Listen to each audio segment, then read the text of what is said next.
Senior Senator Vrex of the Galactic Senate adjusted his breathing apparatus as he reviewed the holographic data for the 100th time.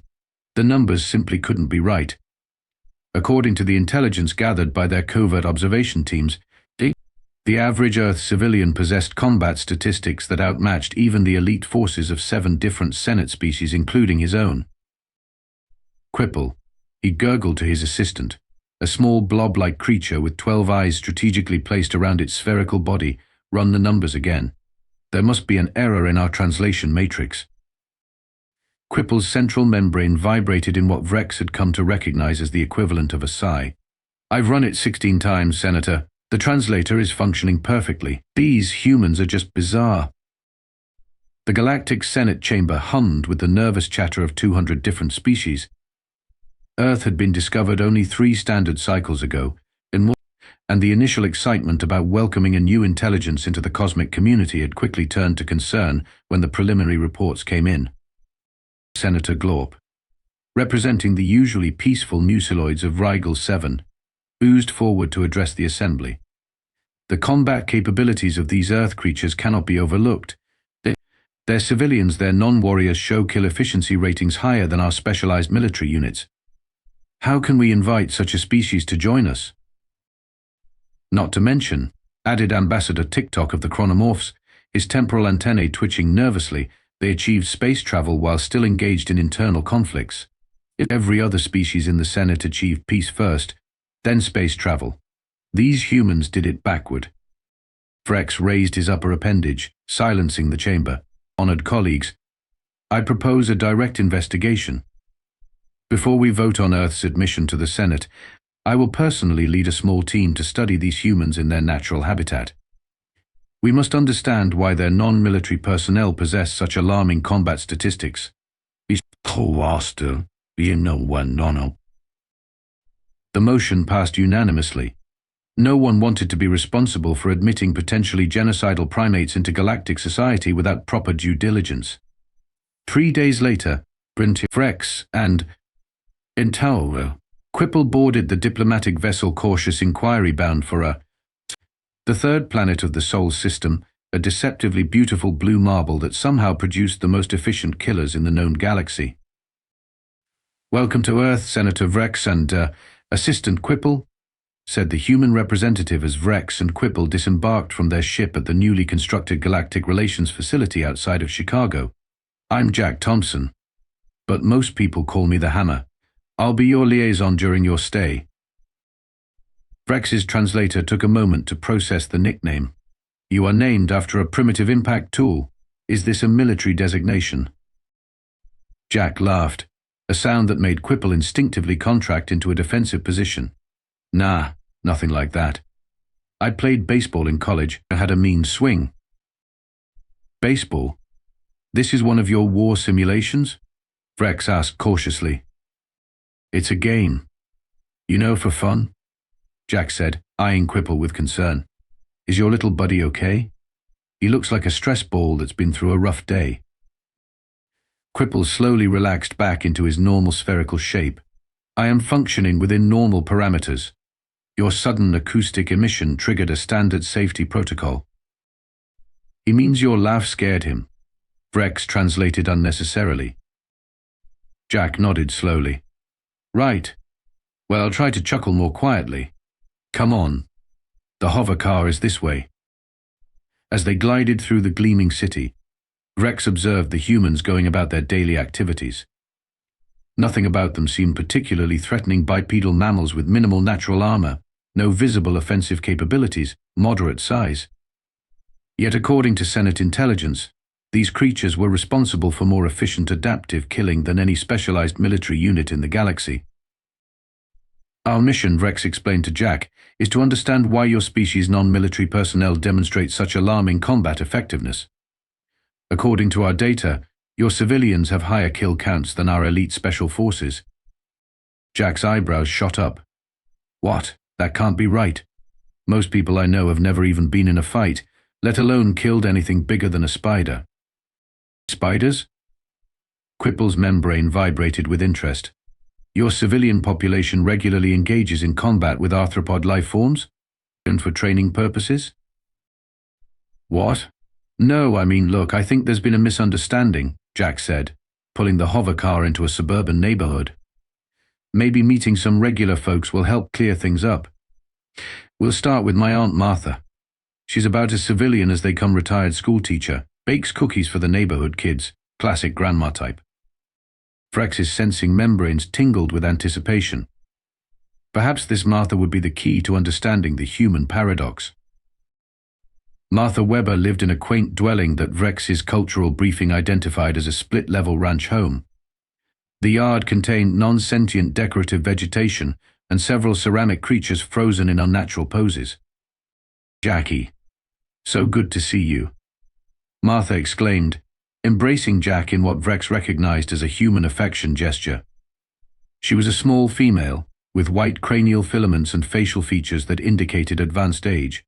"And these must be our visitors from space. How wonderful." The quibble edged behind Vrex at the human's enthusiastic greeting. "Please come in," Martha continued. "I just made lemonade and snickerdoodles."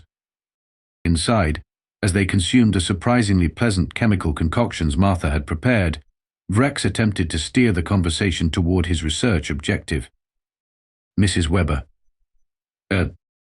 Martha, please," she insisted, pushing more snickerdoodles toward Quipple, who had developed an immediate addiction to the sugar-laden discs. "Hey, Martha. Our intelligence suggests that Earth civilians possess remarkable combat capabilities. As a non-military human, could you comment on this assessment?" Martha looked confused for a moment, then chuckled. "Well, I wouldn't say I'm much of a fighter. Though I did whack that burglar something fierce with my cast-iron skillet back in '98. Vrex's recording appendage activated automatically. "You engaged in combat with an intruder, using cooking equipment as an improvised weapon." "He came in through the kitchen window at 2 a.m., Martha said with a shrug. "I was making late-night cornbread because I couldn't sleep. The skillet was handy. One good swing and down he went. Police said I gave him a concussion and broke his collarbone." Jack smiled apologetically at Vrex. "See, just a one-time thing. Self-defense." "And then," Martha continued, refilling their lemonade, "there was that time at the supermarket when that fellow tried to snatch old Mrs. Peabody's purse. I tripped him with my shopping cart and pinned him down with a family-sized detergent bottle until security arrived." Vrex's secondary eyelids fluttered in surprise. "You've engaged in combat multiple times?" "Oh, I wouldn't call it combat," Martha said dismissively, "just being in the right place at the right time." "What about weapons training?" Quipple asked, emboldened by sugar. "Well, my father taught all you as kids to shoot when we were young. I can still hit a tin can at 50 yards with my .22, but that's just a country skill, like making jam." By the time they left Martha's house, Vrex had documented 17 instances where this classic grandma type had neutralized threats using improvised weapons, common sense, and what she called not putting up with nonsense. Most disturbingly, she seemed to consider none of this remarkable. Back in the hover car, Vrex's appendages trembled slightly as he reviewed his notes. "That was Martha," Jack said. "Sweetest lady you'll ever meet. She has neutralized more threats than a Proxima Centauri elite guard," Vrex replied weakly. "And without training." "Tomorrow I'll take you to meet my buddy Cletus out in farm country," Jack said cheerfully. "He's never even been in the military."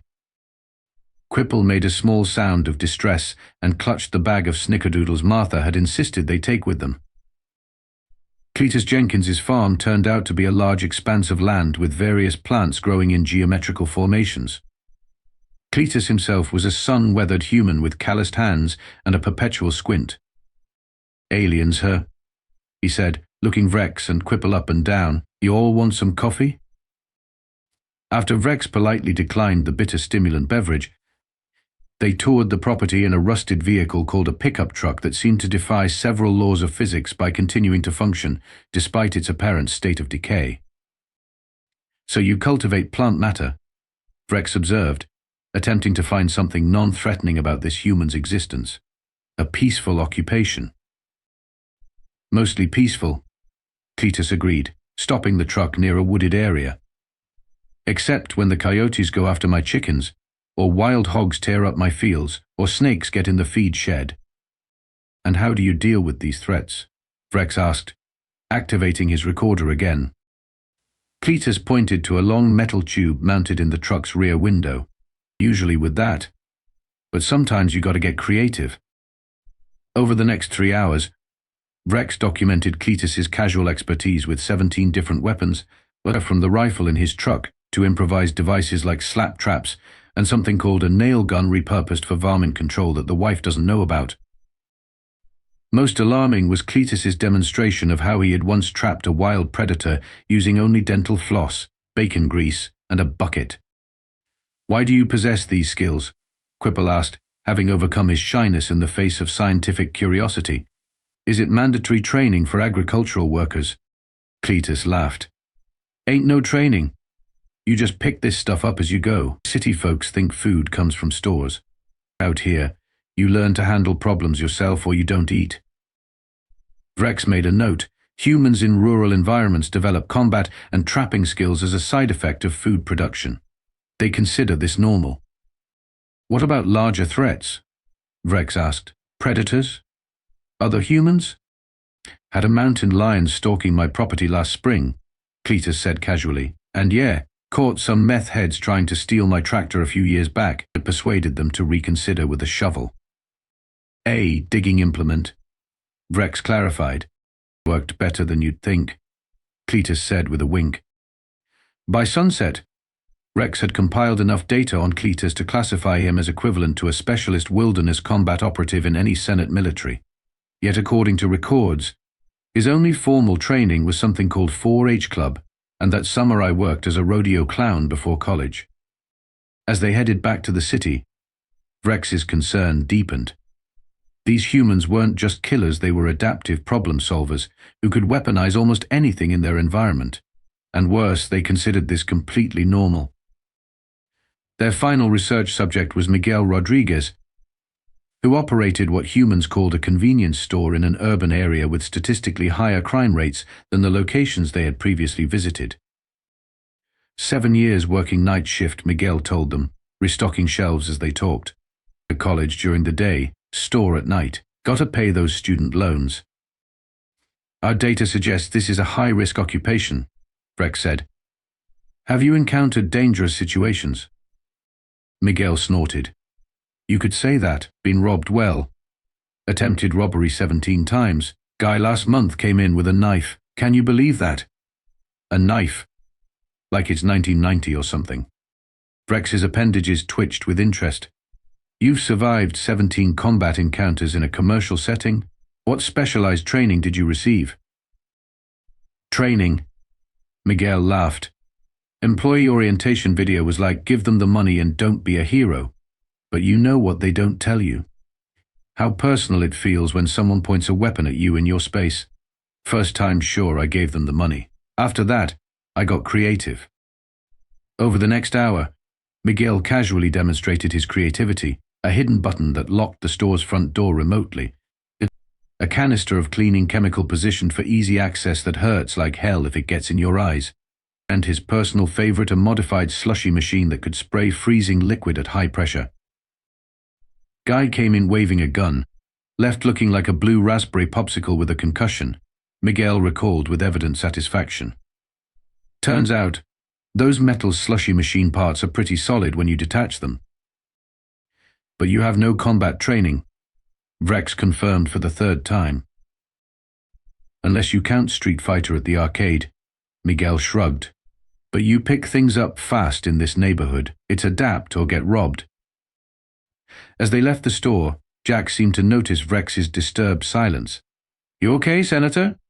"You've gone kind of pale blue." "In my species, that indicates deep concern," Vrex admitted. "I believe I now understand why your civilian population registers such alarming combat statistics." "And why is that?" Jack asked. "You're all insane," Vrex replied simply. The Galactic Senate chamber was utterly silent as Vrex concluded his presentation. To summarize, humans do not distinguish between combatants and non-combatants the way most species do. Their entire population possesses what we would classify as combat capabilities. This is not the result of military training, but rather emerges naturally from their environmental conditions. Holograms of Martha, Cletus, and Miguel floated above the Senate floor, along with data visualizations of their improvised weapons and combat effectiveness ratings. The average human, Vrex continued, lives in a constant state of low-grade threat awareness that would cause psychological damage in most Senate species. They develop combat adaptations as a side effect of ordinary life. Senator Glorp oozed forward anxiously. Are you suggesting all humans are soldiers? No, Vrex replied. That's the problem. They're worse than soldiers. Soldiers follow protocols. Soldiers use standard weapons. Humans improvise. A ripple of discomfort passed through the chamber. Additionally, Quipple added from his position at Vrex's side, humans appear physiologically adapted to high-stress environments. They consume stimulants voluntarily, undergo sleep deprivation regularly, and experience rapid adrenaline fluctuations as a normal part of their daily existence. Ambassador TikTok's temporal antennae were now twitching so violently they blurred. What is your recommendation, Senator Vrex? Should we deny Earth's application to join the Senate? Vrex paused dramatically, his breathing apparatus whistling softly. On the contrary, I recommend immediate acceptance with highest diplomatic status. The Senate erupted in confused debate until Vrex raised his appendage for silence. Consider the alternative, he said quietly. Do we want a species with these capabilities as an enemy? Furthermore, imagine these humans as allies. Their civilian consultants alone could revolutionize our military tactical approaches. Vrex's final hologram appeared a simulation of human problem-solving applied to the centuries-old Proxima Centauri border dispute. The elegant, if somewhat alarming, solution involved repurposed mining equipment, agricultural byproducts, and something called psychological warfare through strategic use of karaoke. The vote to admit Earth to the Senate passed by a narrow margin. 6 months later, Vrex watched with quiet satisfaction as Earth's first official ambassador, one Jack the Hammer Thompson, casually resolved a territorial dispute that had brought 2 Senate species to the brink of war for over 3 centuries. His solution involved a modified hover car engine, synthetic tree sap, and a drinking game of his own invention. Humans, Vrex explained to a group of wide-eyed junior senators, don't think like us. They don't separate problems into categories like military and civilian. To them, a problem is just a problem, and anything can be a solution. Isn't that dangerous? Asked a trembling Florbian representative. Extremely, Vrex agreed. That's why we made them our friends. In the diplomatic reception area, Ambassador Thompson was teaching Senator Glorp how to make snickerdoodles, blissfully unaware that he had just fundamentally altered the balance of power in the galaxy simply by being the kind of species that can't go to a convenience store without developing tactical combat skills. Humanity had arrived on the galactic stage, and they'd brought their cast-iron skillets, nail guns, and blue raspberry slushy machines with them. This completes the narrative with a callback to some of the improvised weapons mentioned earlier, reinforcing the theme of human ingenuity and adaptability that makes them unique in the galactic community. The line maintains the story's humorous tone while serving as a fitting conclusion to the tale of why Earth civilians have such surprisingly high kill counts compared to alien, elite forces.